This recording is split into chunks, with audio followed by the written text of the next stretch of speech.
Welcome to the Rebooting Business podcast, where we discuss how businesses can reboot, rebuild, and come back bigger and stronger than ever before in a post-COVID-19 reality. And now, here's your host, David Summerfleck. And hello. Thank you for watching or joining us on YouTube for another podcast episode of Rebooting Business. I am your host, David Summerfleck. I'm a digital marketing specialist online at www.dms.blue, as it probably says on the screen if you're watching this. This is episode number 26. And my guest today is David Goldstein. How are you today, David? Very well, thank you. Let's start at the top, and please introduce yourself to listeners or viewers with who you are, what you do, and then I want to get into your experience and background. Sure. I'm David Goldstein, and I call myself the COO, the creator of opportunities for team bonding. We are a international corporate team building company. We have done thousands of events for the biggest companies, the best companies, all over the country, all over the world. Now, when did you guys start, and how did you start? Team bonding started right around the turn of the century, so right around 1999. And it started because I was running another company that actually wasn't doing so well. I was running a dinner theater. I was the first murder mystery dinner theater in the U.S. Wow. When was that? I started in '87. Okay. And I launched it, I licensed it. I had 30 mystery dinner theaters all licensed to me. And then somewhere in the end of 99, everyone was doing dinner theater. So in Boston alone, there were 37 dinner theaters. Shows. So all of a sudden, I thought I could outsmart them, I could outmarket them, I could do everything that anyone else could do. But what I couldn't do was come up with something that was new and different. I'd been doing mystery dinner theater for 13 years at that time. But I wasn't doing Italian weddings or Irish wakes, or there were a lot of other things that that were bigger, that were better than what I was doing. So actually, what I ended up doing to compete with that is, instead of trying to compete head to head with it, I went smaller. So we started to customize our murder mysteries. We started to do team building events. We started to do things that were a little bit more corporate designed, and that's kind of where team bonding was born. And that basically evolved into the team building business that you have today. It did. It became a really easy decision. Would you rather deal with 100 individuals, or would you rather deal with one person? Right, and rather than 100 individuals of one particular type or interested in one particular type of offering, now you've got a smaller number of people, but they're a different type, and they're also interested in a different type of offering. Fair to say, right? Fair to say, because murder mystery or corporate entertainment at the time was optional. So you didn't have to do it. Team building was a little bit more. There was a budget for it. There was it crossed over to HR. It crossed over into things that were now very popular: company culture, employee engagement, employee retention, all the things that people had to justify. And we started, and so it was a different pocket where the money was coming. Same company, but different pocket. So why team building? Because obviously you could have gone into something similar or related. What convinced you to go into team building? And well, I want to leave it at that first and hear what you have to say about that. Well, once we started to go into corporate, I started to see, okay, what corporate are doing. We did a murder mystery called Business is Murder. So basically the script would be customized around the people that were going to be attending. So we would get information in advance. We would do the show around a dinner. We started to think, what else did I have that would appeal to the same audience? At the time, I was doing a limousine scavenger hunt, with Polaroid cameras and film, and we called it at the time team building by accident. You had 3 hours to jump in the limousine. You had 40 photos. You had a list of 100 items, and you had to figure out how to get the most points. And it was amazing to me to see at the time. The biggest one we did early in those days, we did a 40 limousine scavenger hunt. So it was 40 limousines, 240 people. And I learned a lot of lessons that day. The first was, it's hard to make everybody happy. Very true. And the second was, you could do something that, it went viral in those days. So, at the time we actually asked, we were, across the river from Polaroid. We were in Boston. Polaroid was in Cambridge. We said to Polaroid, we're going to do this great event. And they said, yeah, that's nice. I said, all we really want is film and cameras, and you'll get any publicity that we get out of it. And they said, no, thank you, we're not interested. So Kodak at the time was infringing upon Polaroid's trademark, and they gave me cameras and they gave me film, and we got on television, we got in the Business Journal, we got in the newspaper, we got in the evening magazine at the time. Everybody was covering it. Polaroid called shortly after and said, why didn't you ask us? So, and I wonder if the higher ups even knew. Maybe, yeah, they probably the people that you spoke to probably didn't even communicate it. They just lack of vision. So when you talk about team building, how do you define it to the C-level people, or do you not even talk to them at all? well, it's not always the C-level people that talk to us. I mean, usually we're set up a little bit more inbound, so people will be looking to solve a problem. Mm-hmm. Employee retention, employee engagement, the things that are issues, communication. So the things that we offer are various levels of solving those problems. I mean, most of what we offer is somewhere between 2 and 4 hours. Sometimes we'll put a couple things together. Sometimes we'll do a retreat, but there's only so much you can accomplish in that time. So we try not to overpromise. I mean, if you and I got together and did an escape room together, Right. we would, we could talk for an hour. We're going to talk for an hour, but we'd know each other better at the end of the escape room because we'll have depended upon each other to do something. You'd use your skills. I'd use my skills. At the end of the time, we'd escape or we wouldn't escape, but we'll have learned a lot about each other and we'll trust each other a whole lot better. And a lot of our activities are designed that way to build trust. Now, when you were talking earlier about who you would be contacted by, it's not going to be the C-level. Maybe it's going to be an intermediate level project manager, maybe depending on how many people they're overseeing or the size of the company. What types of companies would you say usually contact you, and then which ones do you think are the ones who would really need team building the most? It depends. Sometimes we're doing, our products kind of cover different things. So we do a lot of charitable programs. So there's in some companies, they have a whole charitable component. So those people will reach out to us to do something to give back to the community. This summer, we did an awful lot of work with interns. With virtual interns, they're not coming into the office. You've got to find a way to get them to bond with the people that they're working with. In the fall, we'll be doing kickoffs and re-kickoffs, depending upon when people go back to school. So a lot of different things have, we have over 100 different programs, and now we have more than that because we've got all the virtual programs.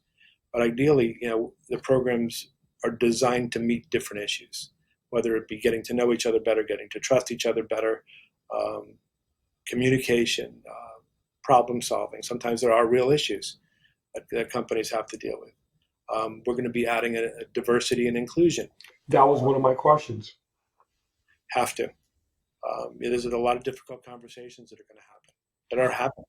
Yeah. And on that topic, how do you do that? I mean, do you consult with psychologists or sociologists? Do you consult with specific inclusion professionals? And other than how you would actually implement that, which I'd love to see one because I've never seen a team building exercise that really focused in on that. And other than how you would do it, if there's an example, I'd love to hear it because I've never seen it. Well, I mean, the first thing you have to realize, or I have to realize, is that I'm a 50-something-year-old white guy. What I say doesn't matter right now. So what I have to do is realize, okay, team bonding is in a place where we can have a space in that conversation, but we have to say it in the way that people expect it. So I did talk to leaders in diversity. I've talked to head of diversity for large companies, trying to figure out who is speaking in this space. And I found most comfortably, I found improv. We're working with a troupe that does something called, I think it's Black Power, White Privilege, and it's a older white guy. He's married a single black woman. She's not, and they engage in different situations. They role play. Wow. Okay. Allows people to see different things that they may not anticipate, and then at the end have a discussion at the end. Now, I don't know if you're familiar with this or not, but if you are, I'd love to get your take on this. Have you heard of Jane Elliott? I have not. Okay. Jane Elliott, if I had a hat to take off to her, I would. And she would never know anyway. But she's a lady, I don't know how old she is. She's an older woman. She's been around for at least 50 years now. She was a former school teacher, and she used to travel the country doing very powerful um, workshops or seminars or classes regarding discrimination, privilege, um, and racism using what's called the brown eye, blue eye experiment. If you Google brown eye, blue eye, you'll see Jane Elliott's workshops come up quite quickly. And she was on Oprah, has been on the BBC, and very, very powerful workshops where people break down and cry, people storm off. Um, just a lot of power in them. And, so you articulated what one would be like that you would put on. And this type of one where I'm not sure if it's more confrontational, maybe it is, in the context of you basically have an environment where people who have brown eyes are treated one way differently than people who have blue eyes. And then the structures put into it. What is your take on that type of situation as a team builder? And then I'll get into other questions. And I understand this just came off, the top of my head with you talking about that. I'd love to hear what your thoughts are on something like that. I think we've got the pandemic, we've got Black Lives Matter, we've got a lot of things that are happening, and now people are still working at home. At some point, they'll come back to the office, and they're going to have to deal in person with some of the things that they've been talking about. I think team bonding is in a position to facilitate those discussions, but not, we're not a company that does that. But I think, we want to have something that is interesting, engaging. The word I'm using a lot is empathy. I think we have to find a way for people to have empathy for other people. And if we can facilitate those discussions, because companies, it's a slippery slope. We've had a couple of issues just where, as a team building company, where we've crossed this imaginary line and have offended people by accident. I think companies are going to need to know where that line is. And I think we need to have something that at least gives them the opportunity to open the conversation. I agree wholeheartedly. And I think, I'm sure you've seen the TV show, What Would You Do? Yes. I can imagine the different types of scenarios that you could integrate into a team building type of situation. That would be really interesting. I think it's really interesting that there's so many different ways that you could integrate psychology or sociology or economics, into role playing or into team building. I think it's very interesting the different ways that you could take it. It's a lot of what you don't see. So, from my perspective in my life and your perspective in your life, you just don't know what you don't see. So until someone says something. So for a few months ago, before all this was top of the news, we have a program called Operation Cancer Care. So we're building cancer care kits with the companies for people that have cancer. So at the end, they get these bags with coloring books and lotions and various things that help them in chemo and recovery and such. One of the things afterwards, the facilitator after the event, a number of people came over to him afterwards and said, "We don't understand." And he said, "What do you mean we don't understand?" He said, "You play this game. It's a game where it's like jacks, and you drop the jacks and you pick up the bad cancer cells and you leave the good cancer cells. Why are the bad cancer cells black? I think it's a fair question. And that's something we never thought of. Yeah, Something changed immediately after. Now, we have different colors now for that. But it's a bias. It's an unseen bias that I it's think a people. part of society. I mean, there's a video that Muhammad Ali. There's a video of an interview, I should say, that Muhammad Ali gave, and of course, this was a long time ago. He was a young man during that time, and I don't even know if he was Muhammad Ali at that time or if he was still Cassius Clay. But it's a great video, very powerful, and it's comedic, and you hear people laughing over it. And he says, he said in the interview, I always wondered why the angel food cake was white and the devil food cake was black. Everything evil was black. Everything good was white. The president is in the White House, not the president's quarters, right? Or the address like they do in the UK.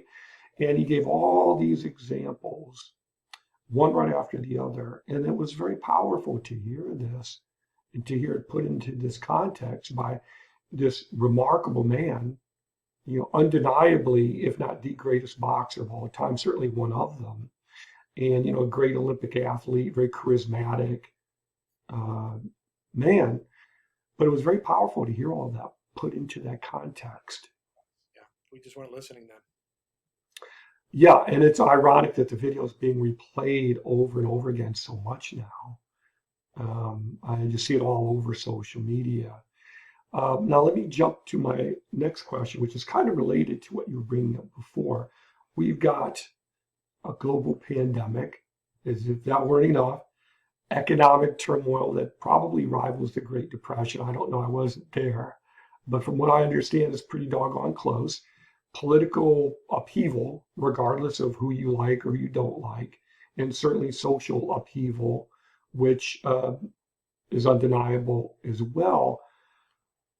How do you make team building relevant to businesses who need it the most? And how do you quote unquote sell team building at this point in time of our nation's history as a necessity, as an investment, and not, this is just another bill that I don't need right now? Well, I think a lot of it was, the way I look at it is clients and companies, they were all, it happened quickly. They all were sent home. I think everyone, including us, thought, okay, a couple of weeks, maybe a Yeah, couple of months will be fine. So then people started to look for things to get their people together. You know, they're all working at home. They're all, you're not together like you've been every day for as long as you've been working. So you need ways to bring people together, first of all. So people first started to look at cocktail hours. Let's bring them together and have a happy hour. And then the second thing they looked for was trivia. That'd be fun. Let's just do a trivia game. I remember those.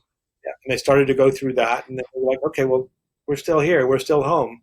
Doesn't look like we're going to go back any longer. Is there anything more that that we can do? So that's what we've been doing during this time, is trying to continue to pivot. And it's a word I promise I won't use when this is done. To more virtual events, but not just the cocktail hours and the trivia games. Real things that you can work together in teams and rooms and do things and solve things and communicate. And there's a lot of things that work very well to bring people together. I don't think budgets have changed yet. I think we're still in summer, where people are, the budgets they had were for summer outings, not really team building. I'm hoping the fall that they'll look at other ways to, okay, we're here.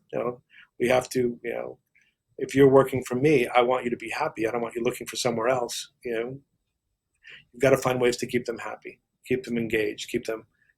Half the reasons people stay at a job is they like the people they're working with. Very true. Very, very true.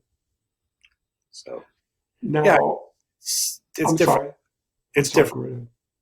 It's different, but I think we at this point have about 35 different options, and they've evolved from March to now. They're continuing to evolve. So as people get more comfortable with certain things or less comfortable with others, a lot of the things we're doing now are we're shipping kits to people: chocolate tasting, beer tasting, cocktail making, painting. A lot of things that kind of bridge the. It's a great idea. Well, it was a great idea, but as we talked about earlier before the conversation, it was a great idea before the post office slowed down or UPS got too busy. So, And maybe there's a way to offer those online. You, I mean, you could have, I could think of some ways that you could make it interactive online. Absolutely. now that people are a little more comfortable getting out of their houses or have figured out how to get stuff delivered, there's definitely more options than there were. Yeah. Do you think that the small business owner today, perhaps the mom and pop shop, I hate to use that term because it's bandied around so much, but do you think the typical small business is an entity that could benefit from the larger corporate team building or the team building type of exercise? Well, the one thing that this has done is it's made us available to smaller groups with lower budgets. And when we were just doing the big companies, we had a minimum value of us going out, doing the event, shipping the stuff. But now it's, when we're doing things where they used to start at about 3,000 and they started about 750, it makes us more accessible to, we're doing schools now, we're doing religious establishments, we're doing things for other people that we hadn't done before because the budget is much lower. Mm. Um, so it's, Well, that's good. That's good that you've been able to adapt and kind of offer different so we're packages. seeing companies we haven't seen before. Smaller companies, companies that are doing things, like game nights and such. For those who are unfamiliar with corporate team building or its uses, which there really shouldn't be that many people unfamiliar with it, um, what would you say are some of the most common misconceptions about team building? I still think a lot of people think of it as, the trust fall days, where, you're going to lean back and I'm going to catch you. I remember that. Yeah. I mean, team building is shared experiences. Team building is risk, without real danger. There's ways to come together that are not dangerous, or they're not silly. I mean, they can be silly if you choose that, but there's other ways to make it meaningful. We're doing an event now for a big company, and we're sending out 16,000 art kits, and they're gonna paint these um, little art pictures. Those pictures are going to be downloaded, and they're going to be put in a banner, and the banners are going to welcome kids back to school. So they're doing something to give back to the community. If the kids don't come back to school, we'll have a video welcoming them online from this company. Everyone's done a little bit of work. So 16,000 people from this one company are doing something to give back, and that's team building as well, because they've come together. We're bringing it together by the donation, by the charitable component to it, by what they've created. So there's a lot of things that people don't see as team building that really bring people together. Yeah, I totally agree. And you answered my next question really about how to make the typical team building more impactful. And go right ahead. Well, one of our most popular events prior to this was a charity bike build. Are you familiar with that? The charity bike Build. build. No, I haven't heard of that. So what we've done is we do an event where we send unbuilt bicycles to a venue or a hotel or a conference, and basically the company, through team building exercises, they build children's bicycles. Usually small bicycles, and if all goes well, from behind the curtain at the end of the time, children come out and they receive their bicycles. Many get them for the first time they've ever had them. So they'll be decorated, and the kids will talk to the people, and the people feel like they've done something to give Yeah. back to the community. We just sent out bikes to a company, individual. So each person in that company at home is going to get a bike kit. They're going to build it through Zoom, and then they're going to donate it to a local charity near them. So there are ways that virtual and real come together, and that makes it much more impactful. If you built a bike and you donated it to your local Boys and Girls Club, it just makes you feel real good. And it makes you feel good about the company that paid for that experience to happen. Absolutely. And where there's a will, there's a way. Absolutely. Whatever it is that you want to do, there's always a way to do it, especially now with technology. There's always a way to integrate one thing or another to achieve an end. So I think that sounds wonderful. Now, when you work with a company to create a team building event, to what extent do you already have it already packaged and you present it to them? Here it is, as opposed to talking with them and saying, what is it that you really want? Because it's a little of both. I mean, we'll start by asking them, what they want to. So at the end of your 2-hour team building event, what is it that you want to walk away with? What do you want to feel? What do you want to have accomplished? Then we'll show them and say, these are the things that we'd recommend for this. And often what happens is they'll combine two things. We want to do a charity bike build, but we also want to give them teddy bears. We want to do a mixology event, but we also want to, learn to taste wine or put. So we called them, it was hybrid before it got redefined in this new pandemic. But a hybrid event was a combination of two events that didn't exist before. And then, so a lot of, it kind of came on the drawing board. We don't necessarily build things from scratch. I would imagine to be very labor and time intensive. But to build different, as they develop. So, this one we're doing for this the 16,000. It started as one thing and became another as we worked our way through. This is what we want to send paint. You can't send paint through the mail. Let's send colored pencils. Great if you send colored pencils. This is so a lot of things get developed as they are kind of negotiated. Do you find that normally I would assume that business has fallen off at least to some extent with what's going on? Is that the case or no? For our business, yeah, absolutely. Interestingly, in June, we did twice as many events as we did last June for about 1/3 the money of what level. So we did twice as much for 2/3 less. Mm. In one sense, it's busier because people need this. It's also easier in the sense that if I have one facilitator who would normally go to an event in Dallas, for instance, that's where he's locked in. Now, if he's sitting on his computer, he can do 3 in a day if the timing is right. And then you learn new things. Like we had a power outage last week. You kind of forget that if my computer goes out, I can't run a team building event. Yeah, unless you've got a backup generator going, yeah. Yep. So for the first time, we did 3 events that were powered by a generator. And then it's just something new to worry about. So do you find that, given what's going on right now, well, I mean, you've already articulated how you're differentiating yourselves by offering pricing packages and being a little bit more flexible, and that seems to be helping. Do you agree? I think being flexible is helpful. Being innovative is helpful. I think, one of our differentiators in the past has been many different events as compared to specializing in a few.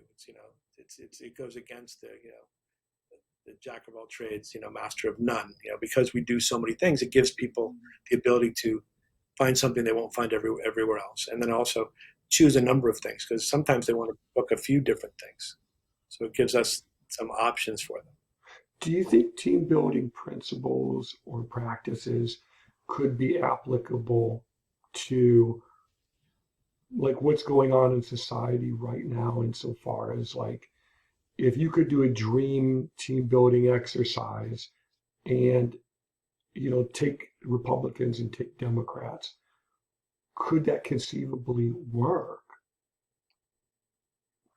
There's a difference between I named my company years ago Team Bonding because there's only so much I think you can accomplish in 2 to 4 hours. There's a higher level of training if you really wanted to institute change. It's something you have to do on a regular basis. You can't just go in and poof, you're a great team. So with our level of team building or team bonding, probably not. With a higher level and a regular thing, I think you probably could accomplish something. But yeah, we've actually been asked a couple of times to do something for Washington, but Yeah, right now I think it's a little too far gone for our talents. Well, you definitely would. I think to your point, you'd have to have regularly recurring events of different types. Well, I mean, it would allow people. You even see in Washington now that although people are different in their beliefs, some of them can work together. So it's beneficial in a company, as it would be in Congress, for people to get to know each other better, regardless of their views. So at the time they have to work together, they're able to. Yeah, I totally understand.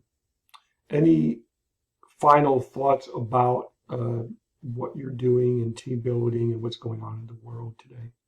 I have what I consider funny. So depending upon when this airs, Sure. Inc. magazine is coming out tomorrow with their 5,000 fastest growing companies in the country. We've made that list 5 times before. Tomorrow we make it again. So it almost feels to me like it's 5,000 of the formerly fastest growing companies, because it's based on growth from 2016 to 2019.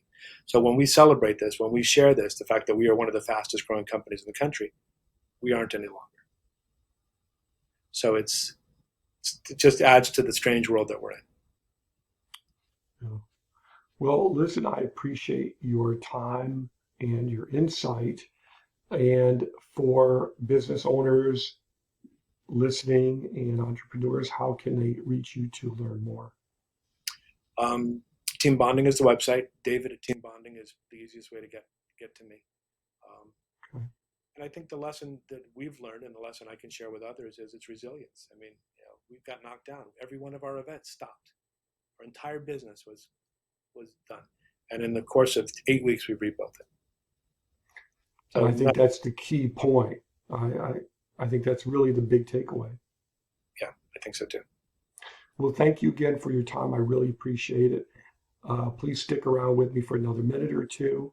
And for those watching on YouTube or other video outlets, or for those listening, thank you very much for listening or watching. If you've enjoyed this episode, please consider subscribing and stay safe out there, everybody. Until the next episode. You've been listening to Rebooting Business, the podcast for, about, and by America's small business owners who are ready to reboot and rebuild businesses in a post-COVID-19 world. To learn more about rebooting your business or be a guest on the podcast, please visit www.dms.blue today.